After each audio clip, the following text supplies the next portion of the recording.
Hi everyone, Dragon here. First things first, apologies, it has been a long time since I've posted a video, so sorry about that. I have been stupidly busy recently. What I've got for you today is a video that I've been wanting to make for quite some time. This is me refurbishing and rebuilding an old broken down Milsig CQC as a designated marksman's rifle. This marker was gifted to me by one of my teammates. Unfortunately, it's one of the older generations of Milsig M17 and is therefore suffering with the bump firing issues whereby it will occasionally fire a shot without you pulling the trigger. This is because it's got the older design bolt in it and it needs updating. Over the years or so, my team and I, we've been salvaging bits off of this marker to fix other Milsigs that we've got, but today it's getting a new lease of life.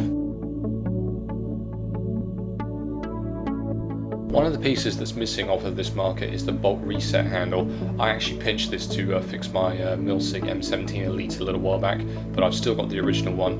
What's actually happened here is the hinge plate has snapped off and needs replacing. To do this, it's a bit of a tricky job. You need to knock the pin in the handle about half the way out so that you can install a new one. It also needs a new spring putting in. To do this job, you need a 1/16 inch punch and a hammer. I've actually already knocked this pin part of the way through. I just need to push it a little bit further here.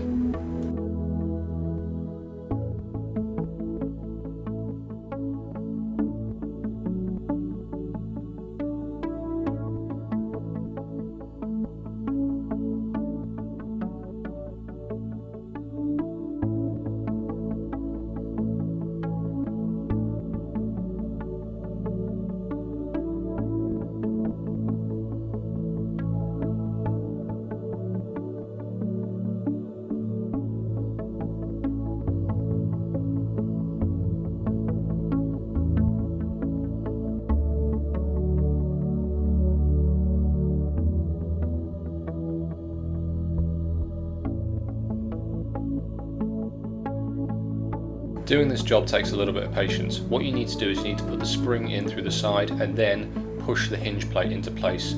Once you've done that, you're then going to need to take the 1/16 inch punch and use it as a dowel pin to hold the whole assembly together.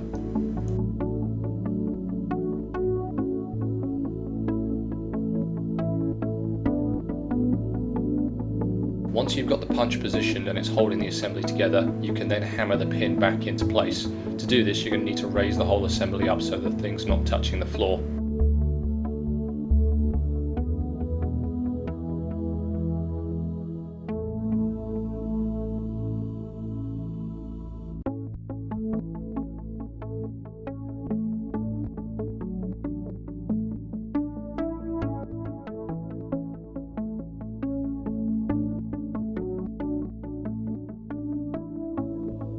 One bolt reset handle repaired and ready for installation.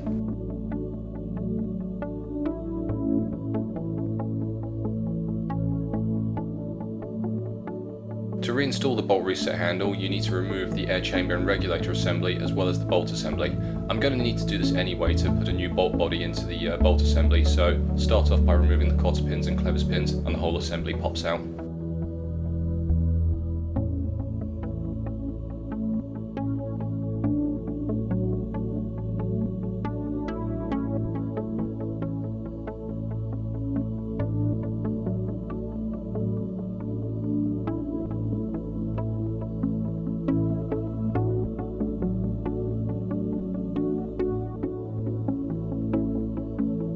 The bolt body here is the main culprit behind the bump firing issues. The marker has already had a new trigger group with a new trigger sear installed, but it's still got the old bolt design. The new bolt design has a much better cutout in the sear contact point, which provides much better contact between the trigger sear and the bolt.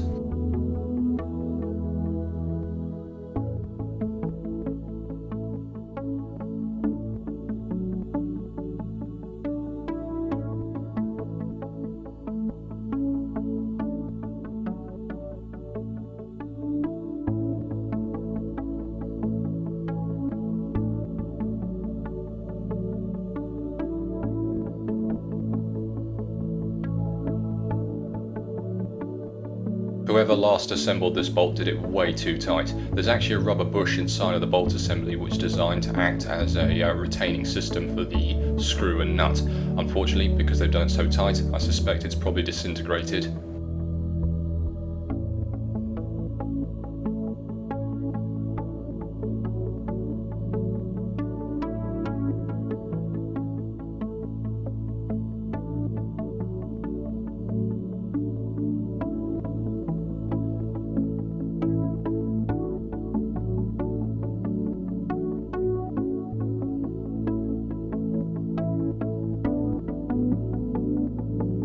out comes the firing pin. You can actually see this firing pin here has been very badly worn over time. It's worn evenly all the way around it, so it means it was aligned correctly, but it's going to need replacing. That crushed rubber bush has also welded the screw to the end of the firing pin. It's going to take a little bit of extra force to remove the screw.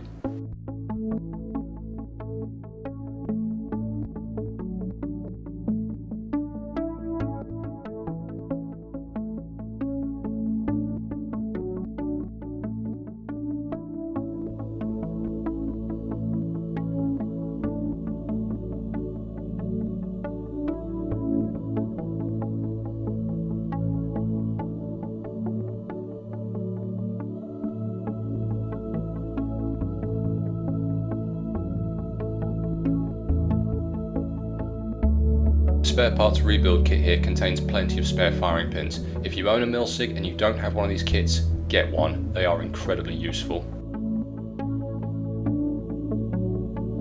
When you're doing this job and you're replacing a firing pin, it's important to make sure you get the firing pin around the right way. You'll notice how it has grooves cut down one end of it. That firing pin is the part that makes contact with the orange O-ring inside of the air chamber. If those grooves are the wrong way round, it's just going to leak air down the barrel.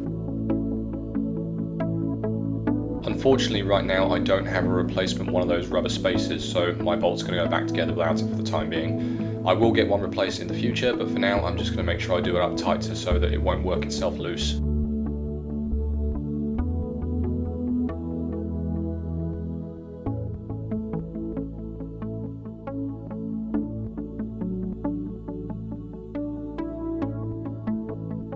When you're doing this job, there are two things you need to bear in mind. Firstly, you need to make sure you get the heat core alignment tool so that the firing pin gets aligned as centrally as possible. Secondly, the firing pin and the bolt body both have notches cut into them to make sure they get lined up correctly. Make sure you push these 2 points together correctly.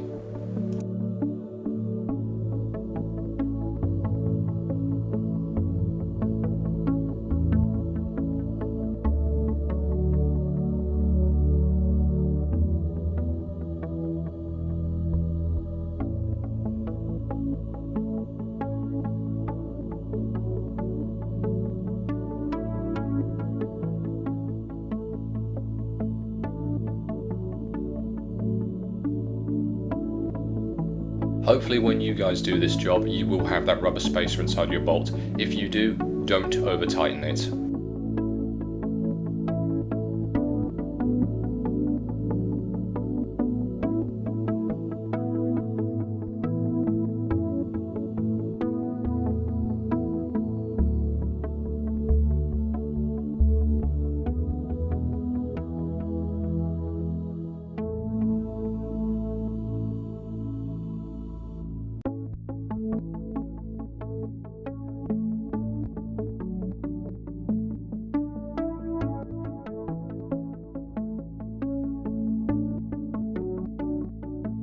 Time to reassemble the marker.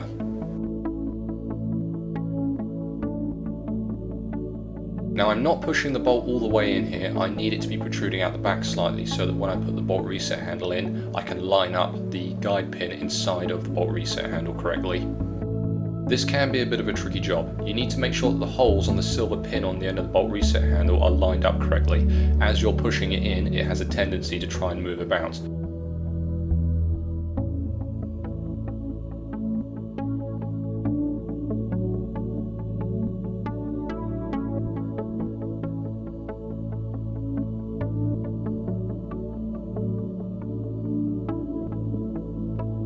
I find that a good technique here is before you push the grip pin through, take a thin Allen key and poke it through the hole that the grip pin goes into. That way the hole in the end of that silver pin and the hole in the body of the marker are lined up correctly. Originally this CQC had hollow grip pins. The grip pin that I'm putting in here is a solid one, so it's a bit of a tighter fit. However, a bit of mechanical persuasion and it goes in. You want these pins to be just under flush with the body of the marker. You may find that once you've hammered it in, you may need a punch to actually push it just a bit further.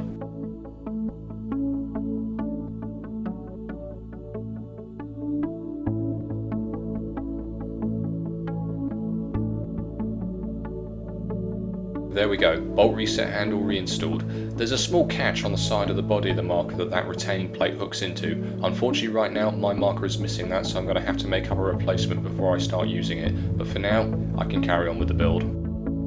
Making sure your bolt reset handle is locked all the way forward when you're using it is important. If you don't, it will cause the guide pin in the top of the bolt to start bending forward. If that happens, your marker will start bump firing again.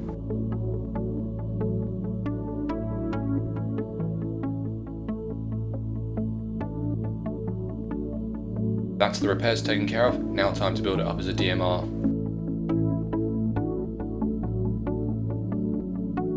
First job is putting a new pistol grip on, so I need to make sure I put in a new detent and a new D10 spring for the fire select switch.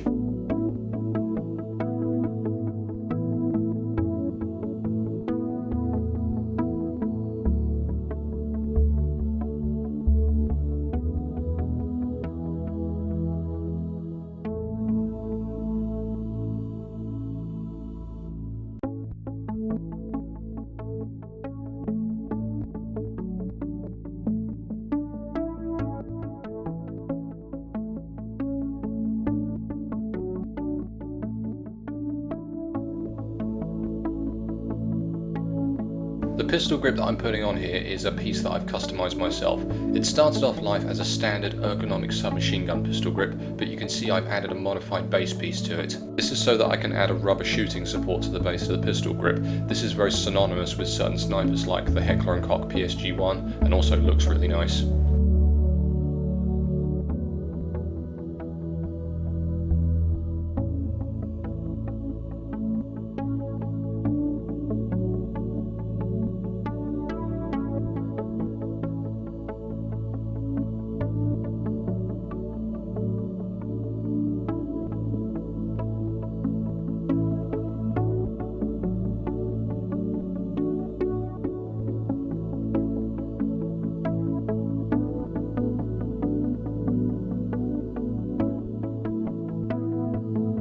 The pistol grip here compresses that spring and forces the detent into the fire select switch. That helps to provide positive engagement with the fire select switch's different positions.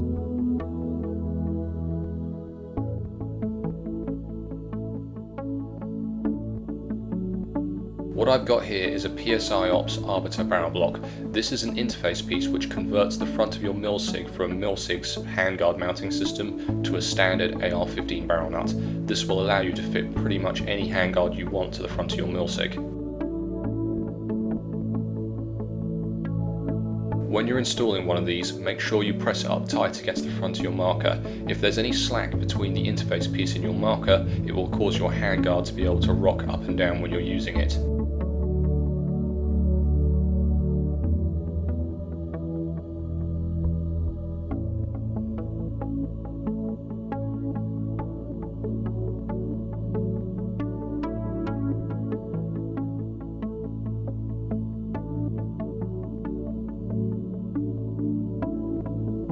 Here's the rubber shooting support. The idea behind one of these is it provides a more stable platform for you to shoot your marker when you're lying prone. Aesthetically, I also think it looks really cool.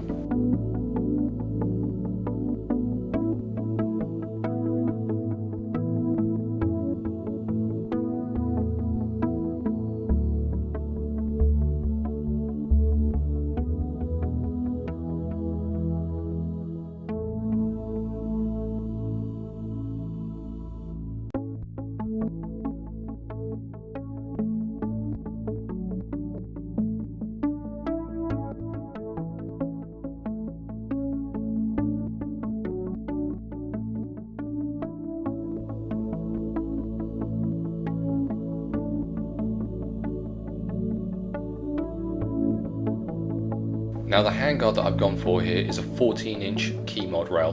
This has a really nice slim and sleek profile design to it. It doesn't have any Picatinny rails apart from the top one, so you can add those on when you want to. When you're installing one of these, it'll normally come with shim kits so that when you tighten it up, it locks in the correct position.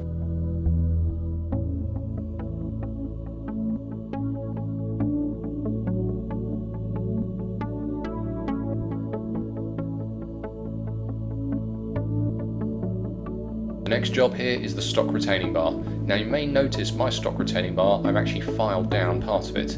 The reason for this is because the stock that I've gone for is a tactical combat stock, and it fits much tighter to the stock retaining bar and the air tank. So tight that the actual instructions for it state that you may well have to hammer the stock over the back of the air tank.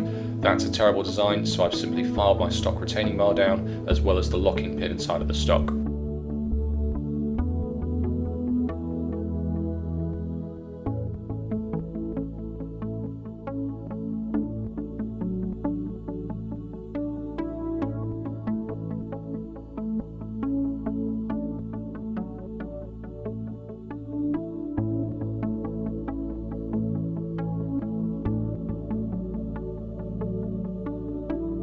Even with the filing work that I've done, the stock still fits much tighter than the standard one that the Milsig comes with. It also looks much better.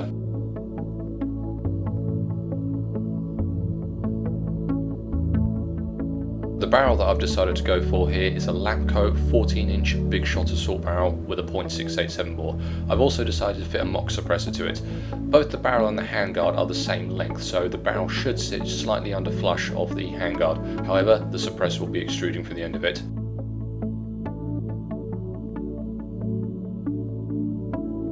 As this is a designated marksman's rifle specifically designed to shoot first strikes, in future I may go for a rifle barrel. I'm going to get this zeroed with a smoothbore barrel for now, and then when I get a rifle barrel I'll be able to do some comparative testing.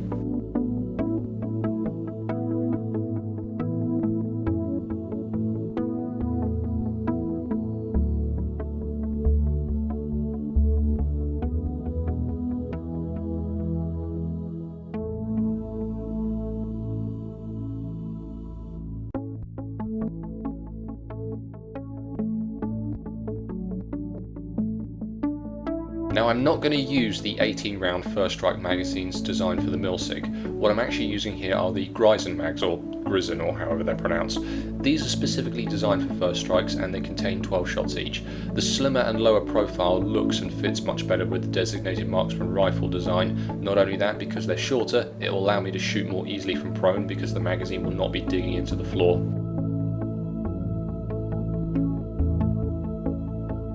Now one of the attachments I want to fit to my rifle for now is a bipod. To do this I need to fit some Picatinny rails. Big shout out and thank you to fellow Vanguard Tex, he provided me with these Picatinny rails.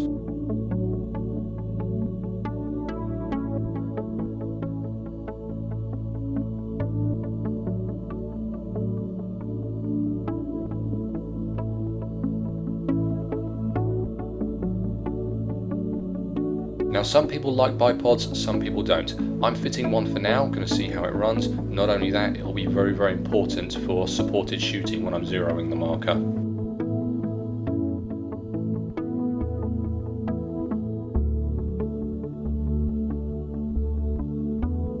As I'm fitting a scope to this marker, I won't need the old iron sights. Time to get rid of them.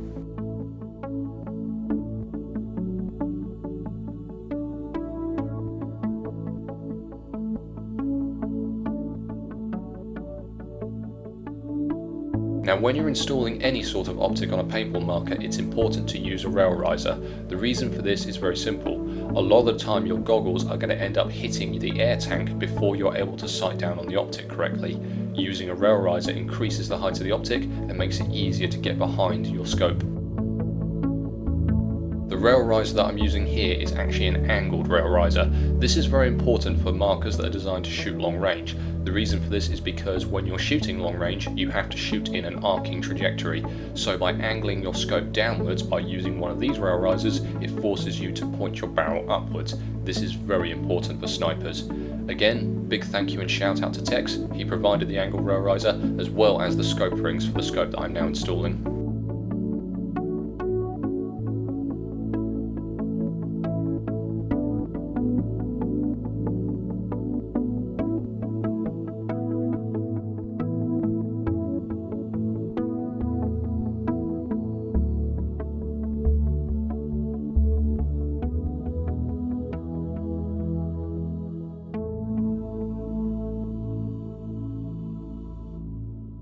Well, there we have it. One Milsig M17 brought back from the dead and a designated marksman rifle ready to be zeroed. Huge thank you to Just Paintball, they provided pretty much all of the repair parts that I needed to get this marker fixed up, and a big thank you to Tex for the scope rings, Picatinny rails and the rail riser. See you next time.